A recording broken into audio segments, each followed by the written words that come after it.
अध्यक्ष महोदय, इनकी ईज ऑफ डूइंग रिसर्च हमने देखी है। इनकी ईज ऑफ डूइंग रिसर्च अपनी इमेज चमकाने के लिए और दूसरे की इमेज बर्बाद करने के लिए ईज ऑफ डूइंग रिसर्च चल रही है।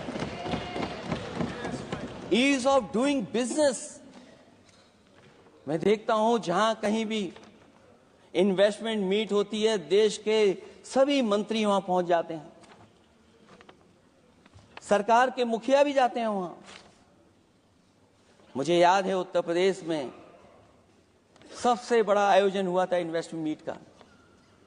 न केवल इन्वेस्टमेंट मीट इन्वेस्टर्स को बुलाया गया था, बल्कि डिफेंस एक्सपो के भी कार्यक्रम कई हुए थे।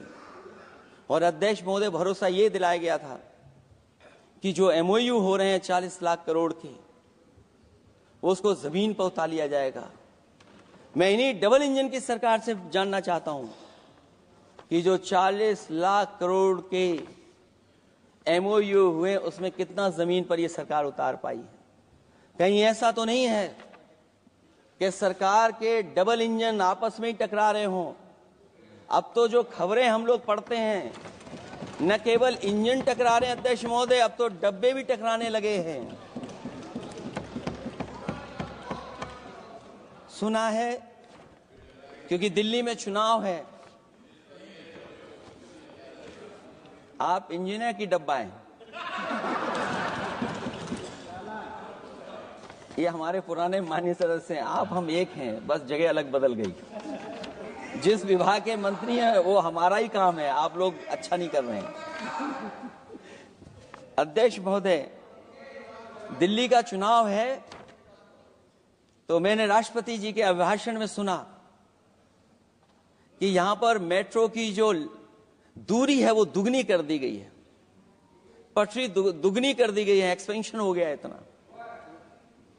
अध्यक्ष महोदय, मैं स्वीकार करता हूं दिल्ली का चुनाव है, एक्सपेंशन की बात करेंगे, लेकिन कभी आपने क्यूटो का नाम सुना है? आपने वेनिस का नाम सुना है?